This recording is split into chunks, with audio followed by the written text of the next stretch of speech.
بسم اللہ الرحمن الرحیم ان الذین یحبون ان تشیع الفاحشۃ فی الذین آمنوا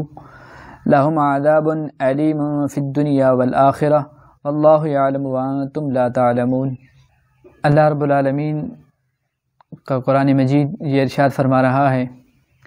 بے شک وہ لوگ جو برائی کو پھیلاتے ہیں ان کے لیے عذاب ہے اس دنیا کے اندر بھی اور آخرت کے اندر بھی۔ آپ کی توجہ اس طرف دلانا چاہ رہا ہوں کہ نیو ایئر نائٹ یعنی نئے سال کی جو پہلی رات ہوتی ہے اس کے اندر بالخصوص ہماری ینگ جنریشن وہ بہت سے ایسے پروگرامات کے اندر شرکت کرتے ہیں جن کے اندر فحاشی، بے حیائی اور عریانی ہوتی ہے، تو اس سے ہمیں گریز کرنا چاہیے، بلکہ انجمن طلبہ اسلام کی طرح جس طرح وہ اس پہلے سال کی جو پہلی رات ہوتی ہے اس کو درود و سلام والی رات کے ساتھ موسوم کر کے اس رات کے اندر زیادہ سے زیادہ حضور نبی رحمت صلی اللہ علیہ وآلہ وسلم کی بارگاہ کے اندر درود پاک پیش کرتے ہیں، تو ہمیں بھی چاہیے کہ اس رات کے اندر یہ اہتمام کریں کہ بجائے اس کے کہ فحاشی اور عریانی کے پروگراموں کے اندر شرکت کی جائے، ان کو فروغ دیا جائے، اپنی نسلوں کو گمراہی کی طرف دھکیلا جائے، اس سے بچ کر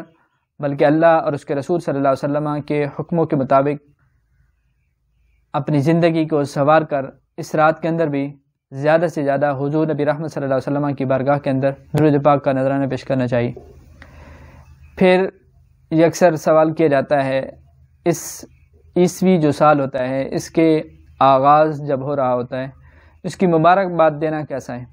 یاد رکھیں علماء نے اس کی اجازت دی ہے، نئے سال کی مبارکباد دی جا سکتی ہے۔ پھر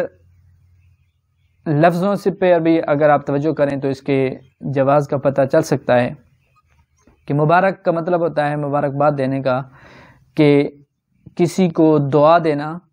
کہ اللہ آپ کا جو نیا سال ہے یہ مبارک کرے، برکت والا کرے، تو اس میں کوئی قباحت والی بات نہیں ہے، تو اس میں یہ جائز ہے۔ اور پھر ہمیں اصل غور تو اس بات پر کرنا چاہیے کہ ہم پورا سال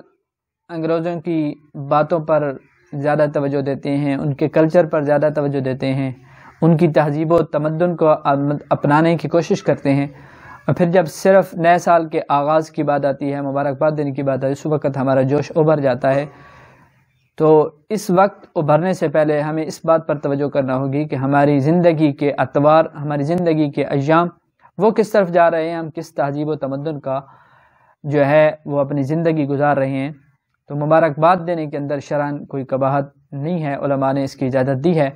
ہمیں چاہیے کہ ہم ہر لحاظ سے اللہ اور اس کے رسول صلی اللہ علیہ وسلم کی حکموں کے مطابق زندگی گزاریں، کیونکہ اللہ اور اس کے رسول صلی اللہ علیہ وسلم کے حکم کے مطابق جو بندہ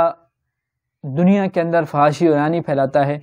اس کے لیے اس دنیا کے اندر بھی عذاب ہے اور آخرت کے اندر بھی عذاب ہے۔ اللہ رب العالمین ہمیں ایسے کاموں سے اجتناب کرنے کی توفیق دے جن سے ہمارا رب ناراض ہوتا ہے، بلکہ ایسے کام کرنے کی خدا توفیق دے جن سے ہمارا رب اور رب کا رسول حضور نبی رحمت صلی اللہ علیہ وسلم خوش ہوں۔ اللہ ہم سب کو شریعت مطہرہ کے مطابق اپنی زندگی کو ڈھالنے کی توفیق خیر نصیب فرمائے۔